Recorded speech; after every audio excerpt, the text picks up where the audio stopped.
All right, now a Bloomberg exclusive, a conversation with John Mack. The Morgan Stanley banker announced this month he is stepping down as chief executive. Mack has kept the bank afloat as he struggles to return it to profitability amid the financial crisis. He spoke to our special correspondent, Judy Woodruff, about his biggest worries for Wall Street a year after the crisis erupted. Clearly, I think the crisis is over.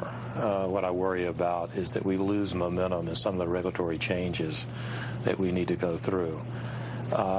History does repeat itself, and if we don't take action, I mean, we're very focused clearly on important issues, whether it's troops in Afghanistan or health care, but we do need to make changes in our regulatory oversight.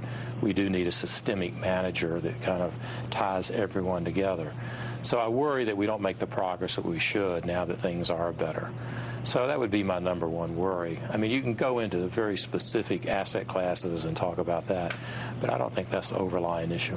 What kind of an economic recovery, though, do you see? I mean, do you see a V where we'll come sharply out of this, or do you see something that's going to take longer? I think it's going to take longer. I mean, in the developed countries, Western Europe, the United States, I don't see a lot of growth. I mean, I think things are better. Clearly, the capital markets are dramatically better. People can actually finance, raise money, do deals. But there's very little growth. And, the talk in the United States is, maybe 1.5%, 2% growth. That's not very strong. And will it create jobs? So I think we're a ways off in creating jobs. And I do think that this is going to be a very slow recovery. Now, that's very different, though, if you go to the emerging markets. I was in Brazil 4 or 5 months ago. They were projecting flat growth. Now it's going to be positive growth. I was in China early in the year. I'm going back in November. They're probably talking 8 to 9% growth. I was with one of the ministers of Interior in India. They're talking 5 to 6% growth.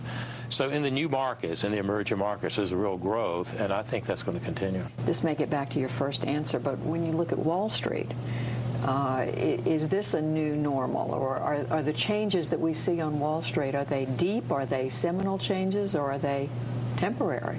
Well, I think clearly you have to measure in time. I would think for the next 15 or 20 years, I think they're deep. I can't speak, I really can't speak out 10 years. But clearly there's been a huge change. Leverage has become a big issue. There's a lot of focus on leverage and how much is the right amount of leverage. Goldman Sachs and Morgan Stanley are bank holding companies. So now our lead regulator, along with the SEC, is the Federal Reserve. And the Federal Reserve have people in our building and in Goldman's building every day, permanent offices. There's a lot of testing of models. There's a lot of supervision. That's a very different world than we lived in as little as a year ago.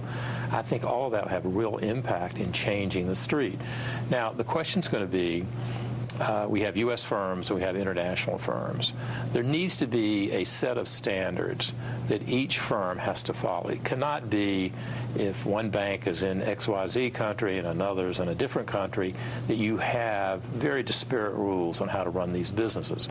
It's a global economy. We compete globally. We need a set of rules and guidelines that everyone should follow. Well, Mack went on to say he'd support having one Uber regulator to oversee banks and financial institutions around the world.